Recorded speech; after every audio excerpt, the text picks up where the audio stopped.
Geography now, Romania. This is gonna be awesome. Oh my god, I'm so excited for this. Let's not waste too much time talking. Let's check it out right away. Have ever had a family reunion? You all know what it's like to have a... If any of you have ever had a family reunion, you all know what it's like to have a Romania show up. It's like...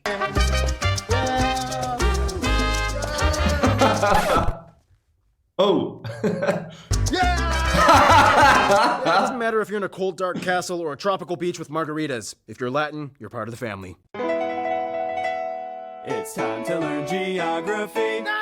Hey everyone, That was a beautiful introduction. No, I'm not gonna make any Dracula jokes, and do not call these people Slavs, and no, unless they actually are gypsy, do not call Romanians gypsies. Yeah, we hate that, and they only make up like 3% of our population. Yeah, and don't call us gypsy. We prefer Roma or Romani. That's too close to Romanian. Just stick with gypsy. That's how this whole mess got started to begin with. Well, Europeans gave us that title gypsy by mistaking us for Egyptians. Then what do you want to be called? Roma or Romani? Ah! So...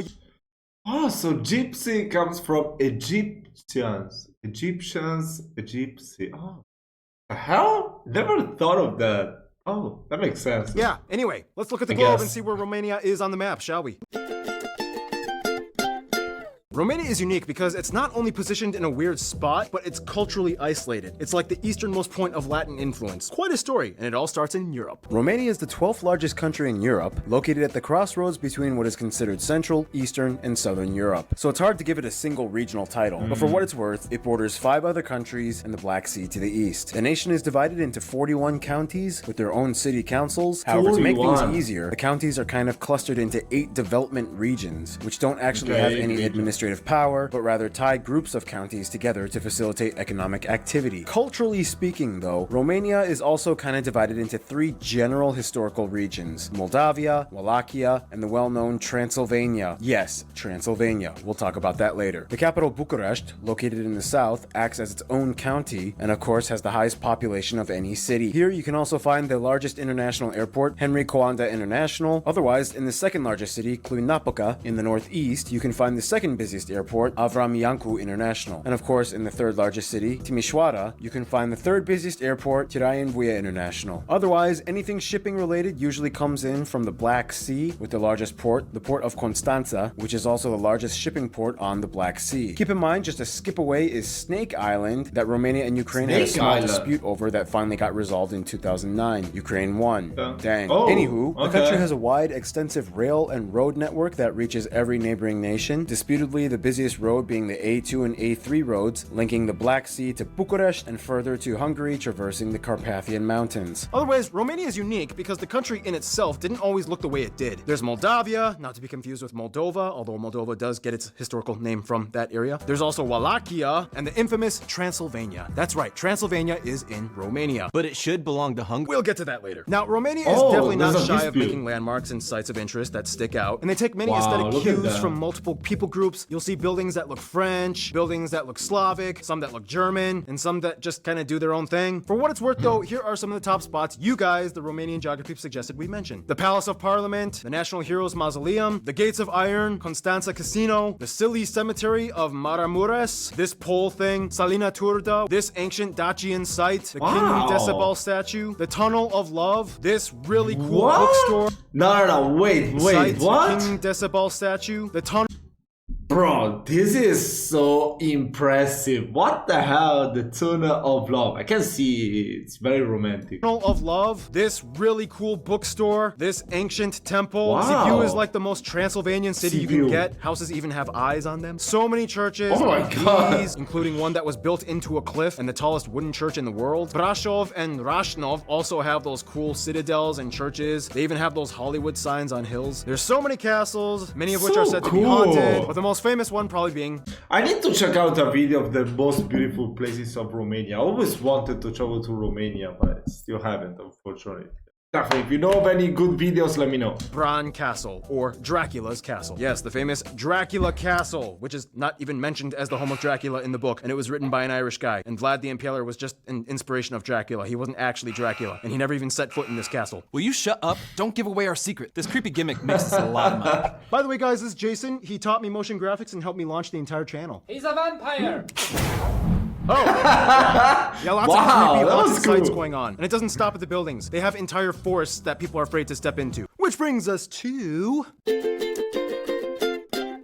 Romania is kind of like the land of legend and electricity. They have so many myths, yet they move forward with the age of energy. They were actually the first European country to have electric streetlights, and they even have a Prometheus statue holding a lightning bolt. For what it's worth, though, the nation is about evenly divided by plains, hills, and mountains, with the mighty Carpathian Mountains, the third largest chain in Europe, dominating the north and central parts. Here you can find the highest peak, Mount Moldovano, in the hook of the southern Carpathians. From there, there's one little detached cluster of mountains in the northeast, known as the Apuseni Mountains, which effectively makes the hills of Romania kind of look like Pac-Man. And in these Apuseni Mountains, you can find That's true. Sarișoara, which claims to be the largest underground glacier in the world. These mountains are essentially formed by the smaller Carpathian micro-fault line within the larger Eurasian tectonic plate. This is also what explains how, even though Romania is inland, it has small distinct areas of geothermal activity, such as the mud volcanoes of Berca and small hot springs in the west side of the country. Between these mountains and hills, you have the Transylvanian Plateau, where you can find the largest non-shared river fully within Romania, the Mureș River. However, on the east and south sides, you have the Moldavian and Wallachian plains, where the longest river shared with Bulgaria, the mighty Danube, flows into the Black Sea. Along the Black Sea coast, you get the flattest and incredibly beautiful Danube Delta area, the second largest delta in Europe after the Volga, and is considered the most well-preserved. This area in itself is a biosphere reserve and a UNESCO World Heritage Site. It is the largest continuous so marshland cool. in Europe and has over 1,600 plant species alone. This whole flat marshy area along the coast is also known as the Dobruja region. Here you can find what is considered the largest lake of Romania, known as Lake Razelm, which is actually a freshwater lagoon known as a liman. This lake actually used to be connected to the Black Sea as a salty lagoon, but in the 70s, a thin land barrier was built to keep the Black Sea out, which has now changed the ecological conditions drastically, making it a freshwater lake. Overall, Why? zoom out, it's a relatively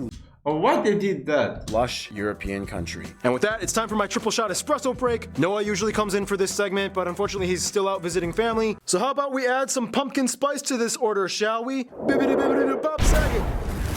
Get it? Pumpkin. In the shortest way to summarize it, Romania started out as a shaky post-communist state that many people didn't know how to interact with. Essentially, joining the EU in 2007 really helped. It was like, All right, so we just had a revolution, communism is gone, we'd like to join your party. Here's our application.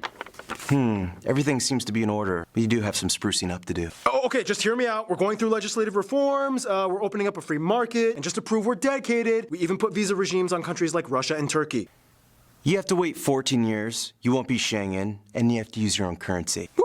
I'll take it. Hey, what the f, Romania? You totally ditched me back there. If he's in, I'm in. And that's how lots of money started flowing to Romania. Today, Romania is the largest electronics producer in Central and Eastern Europe. Due to the highly fertile land, Romania has lots of cheap and abundant produce. Often at the end of harvest season, you will see huge stacks of things like cabbage and watermelon. I love watermelon with lemon. So do you, Paul. I know you do. Oh, yeah. They are one of the most underrated wine-producing countries in the world, usually around 12th place in overall world production.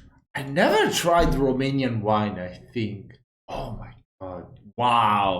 Theoretically, Romania has the third highest capacity for geothermal energy on continental Europe after Greece and Italy. Wow, look at that. I said continental. You're an island and not even fully in Europe, okay? Otherwise, as a very lush and forested nation, Romania is home to numerous animal species like foxes, hares, bats. Remember good old Wojtek? Well, Romania has the largest population of brown bears in the world outside of Russia. And keeping up with the spooky theme, Romania has quite a few haunted or cursed natural sites. The two most famous ones probably being the Witch's Pond. Okay, that's a bad witch voice as well. Where scary things are said to happen and even animals won't drink from it.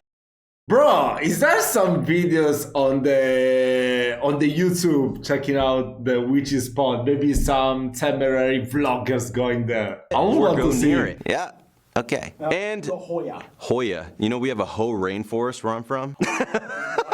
Yeah, it's called the Ho rainforest. And Hoya Forest, labeled the most haunted forest in the world, where people have seen everything from monsters, ghosts, UFOs, and even a portal that leads to an alternate universe. I don't believe it. How can That's you have monsters and incredible. UFOs in the same place? So anyway, yeah, food. Some top dishes that you guys suggested include maize porridge, plum dumplings, these really cool ground meat rolls, placenta pastries, placenta, placenta, tokitura stew, jelly fried meat platters, Oregon meatloaf, and the national dish sarmala, which was actually brought over from the Turks during the Ottoman times, but Romanians, mostly being Christian, stuff it with pork. So that's kind of a unique Romanian twist, I guess. And things get even more twisty once you learn about the people, which brings us to... Thank you, Art. You're welcome, Barbie. Send me home. All right. Bob second.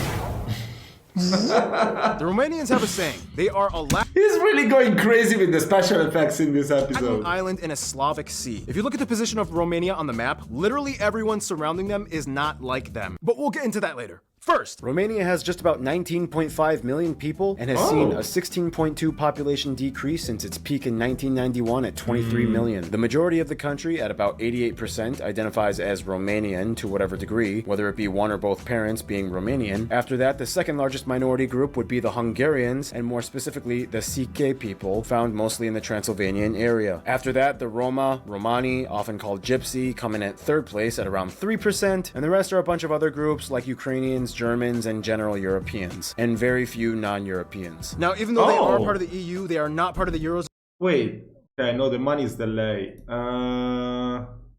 This video was uploaded 5 years ago. Is this still like that too, or there are more people that are non from Europe living in Romania right now? And they use their own currency, the Romanian leu. They use the type C and F plug outlets, and they drive on the right side of the road. Now back to the identity thing, even though Romanians hate being called Slavs, they have to kind of admit Slavic culture has kind of put a major dent in their upbringing and identity. I mean, somewhere around 15% of their language is Slavic based. On top of that, like most Slavs, Romania and Moldova are the only Latin-based Orthodox predominant nations on Earth. Huh, it's like we're backwards versions of each other. How did all of this happen, though? Well, to summarize, the area of what is now Romania was known in antiquity as Dacia, or Dacia, inhabited by Dacians, which were basically cousins to the mysterious Thracian people. History doesn't record too much about them, but they were known for having interesting customs, warfare techniques. Spartacus was a Thracian, and many of them were known for being redheads. Whoa! Ancient ginger warriors? That's pretty cool. Then in like the 2nd century BC, the Romans came in and pretty much destroyed everything and made it their province. Moved a ton of Romans in and Romanized everything. Oh,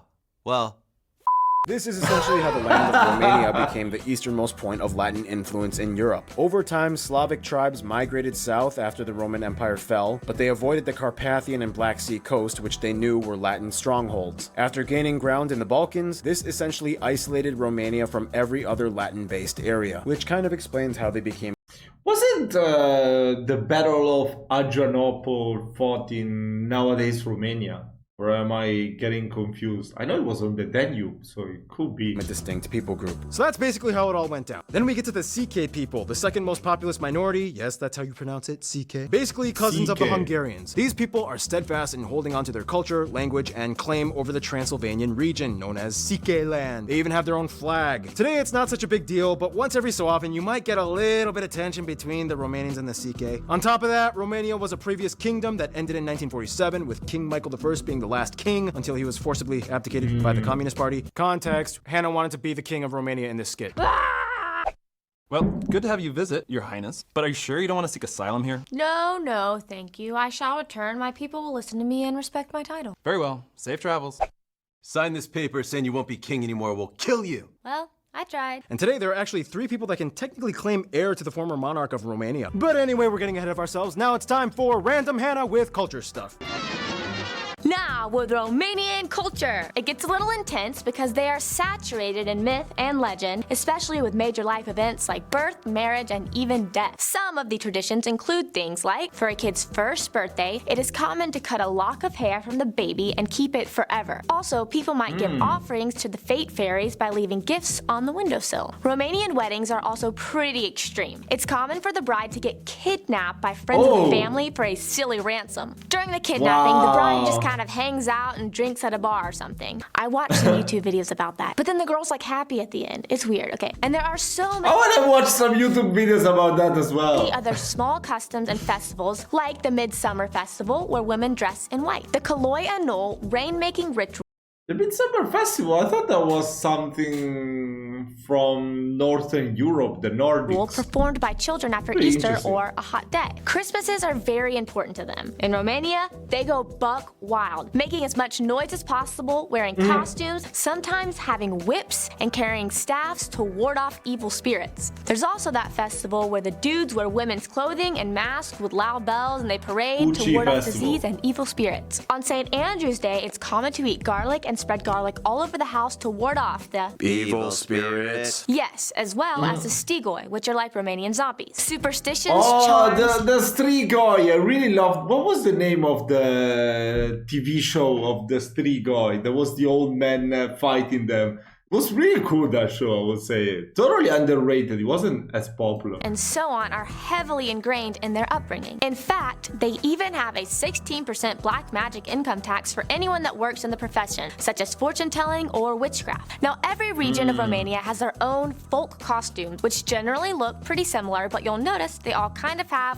Isn't mostly the gypsy the ones that they work with magic, like tarots and stuff like that? like a Balkan Slavic influenced style. Romania also has 4 Nobel Prize winners, and they are known for quite a few inventions such as insulin, car wheels that are positioned on the inside of a car's frame, and the fountain pen. And now to Keith's music segment. But actually, guys, Keith is not here. He's in Germany. Will he make it on this episode of Geography Now? Stay tuned in the next 2 seconds to find out. Yeah, no, Keith is still not here. Oh, okay. Sorry I'm late. Did I miss anything? Noah's back. No, actually, since Keith is not here, why don't you take the music segment? You got it. Let's get this party started, He's shall prepared. we? Okay. Oh, yes. Here. This is gonna be interesting because I only know the song Numa Numa Yay, Numa Numa Numa Yay. I don't know any other song, so yeah, this is gonna be super interesting. We go. As an isolated Latin people group, surrounded mostly by Slavs, traditional music in Romania has always had a noticeable Eastern and Balkan European twang to it. Stringed instruments are probably the most preferred form of musical device, and even for percussion. This stringed instrument is commonly used. Some of the most common folk styles include Doina, or the shepherd's longing song, and the Song of the Elders. Each region has kind of their own version of these styles. After World War II, they really started to dabble outside the folk and classic genres and started the Musica Ușoară Romanesca period, which means easy Romanian music. Georges Enescu being one of the prominent figures during this time, regarded as one of, if not the most important icon of Romanian musicians. After the fall of communism and opening up to the world, Romania dabbled even further with so many new brands and singers emerging into genres like rock, pop, house, and underground, and disputedly the most prevalent genre, electronic. Today there are about 10 major nationwide electronic music festivals found all over Romania, like Noise, Untold, and the biggest one, the After Hills Music Bro, I always wanted to attend one of those festivals. and Arts Someday, Festival. maybe. Fun fact, you know that Numa Numa song? Yeah, that takes Of back course. about 10 years, right? Well, that band called Ozone was actually a Moldovan band with one Romanian guy. I don't know why it was the other group, the one that made it super popular abroad. Ozone, I think they were the first one singing it, right? Then there was the other group, what were they called? Baducci or something like that. I don't know. And we always get the other song. So the first time I heard the Ozone was like, wait, sounds different. I don't know. I still prefer the other version, even though they are the actual creator for some reason. But I mean, Moldova, Romania, they're like basically the same people. Yes, you are. You know you are. You're basically one of us. Yes, you are. Yeah, but There is no but. You are one of us. And there's lots of other Romanian musicians and bands, and we'll mention them later in the famous people section. Now, it's back to you, old barbs.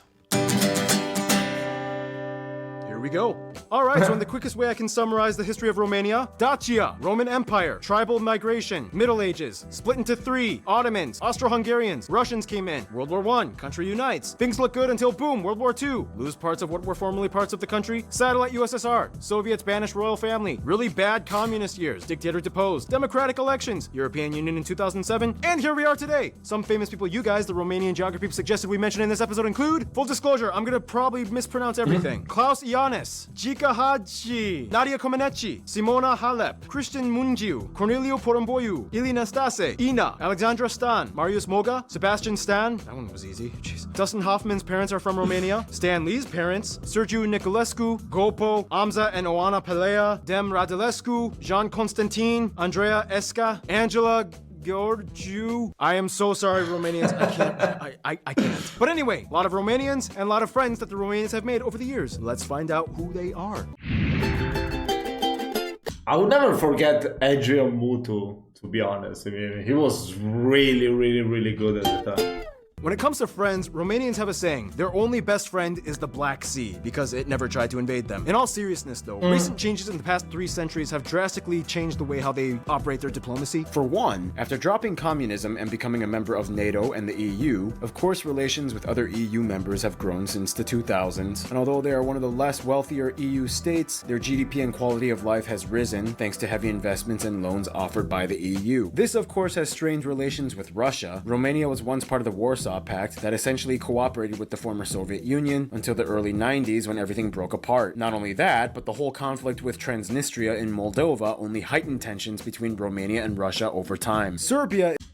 The episode of Moldova is gonna be super interesting, I think, and very delicate, you know, with the whole Transnistria situation. That I know that one part of Moldova, Romanian is being spoken, another part is Russian is the main language, so yeah, I mean, that episode is gonna be super interesting for sure. I'm gonna check it out soon, no worries. Is kind of like the only neighbor they have that they are pretty cool with, as no major conflicts have ever arisen between the two. Romania also sides with Serbia's dispute in the whole Kosovo conflict. With Bulgaria, it's kind of like they suffer together as the lowest ranking EU states in terms of quality of infrastructure. They're not even allowed to be part of the Schengen or Eurozone yet. As Danube River and Black Sea neighbors with a shared history of dealing with Ottoman Empire years, they do as much as they can to keep each other afloat. For what it's worth though, Romania loves to meet up with their distant cousins, the Italians and Spanish. When they meet up, it's like something just clicks and they get each other, even though they have completely different clothing and customs. On top of that, they have a huge crush on France, but France is like hardcore friend zoning them. Before English became the second most commonly spoken language, French was actually way more popular. They copied lots of French style architecture, they adopted French words, and they pretty much copy pasted the French Constitution. When it comes to their best friends though, almost every Romanian has told me it's not even a friend, it's not even family. Moldova is basically the same as Romania. Moldovans are essentially the closest people, their closest brothers and sisters. They basically speak the same language. Moldova just has a little bit more of a Russian influence. They love sharing a glass of wine, and no matter how detached they are from the rest of the Latin world, at least they have each other. In conclusion, with Romania you do get the land of electricity and myths and legend, so much folklore, yet so many crazy things that have happened that made them into who they are. Stay tuned, Russia, the big guy,